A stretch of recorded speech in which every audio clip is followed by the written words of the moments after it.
Okay, go ahead and walk on it back and forth here. So this is how bad it is. Just sprained it this morning. Yes. Went to the docs. They just said 40 hours rest and elevate.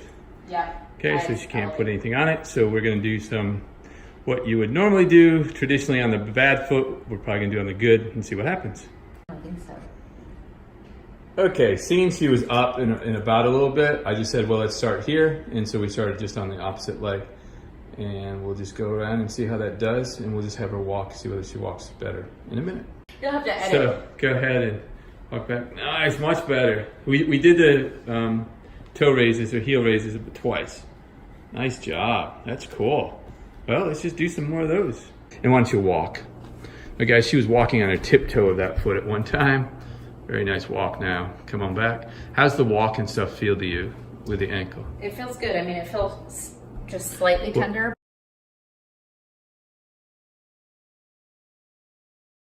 So I'll tell you a little story here. Years and years ago, somebody came into my clinic and their ankle was so bruised and so swollen. I was like, oh my gosh.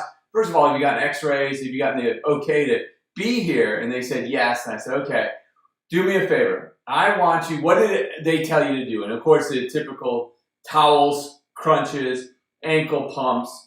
And I said, well, do me a favor. I want you to write outline in black, you know, with a highlighter or with a marker, where all this, you know, where it hurts the most. And he did. And I said, okay, we're going to do the bad side, all right? And you're going to tell, and he gave me a score, you know, a pain score. And then what we did is we did some ankle, some towel squeezes.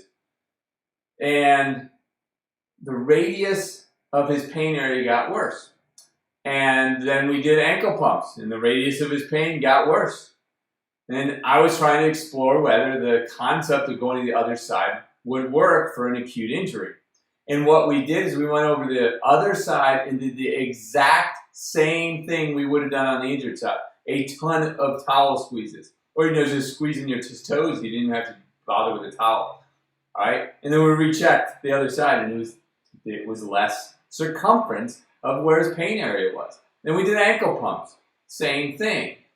So I gave that information to her, and I said, look, just do 100 of them at a time. If it doesn't bother you, on the good side. Obviously, it doesn't bother her on the good side. And I said, but there's one more factor that I found out that I want to show you guys, is that I then had this gentleman do this. So it's like a non-weight bearing toe raise. So let's say his left ankle is the bad one, and he comes up on it, and he goes, yeah, I can't even do that. And he couldn't even move it. But this one was fine. And so what I made this person do is I said, look, I want you to get this motion going all the way up into the hips. Feel the freedom of your movement. Do like 50 to 100 of those, right? And then find out what this feels like. Now, not only did I give this advice just to this lady who just emailed me, but I actually did this in a marketing boot camp that I went to a month ago. And the person had a sprain and got like 80% better. So very, very powerful technique to use.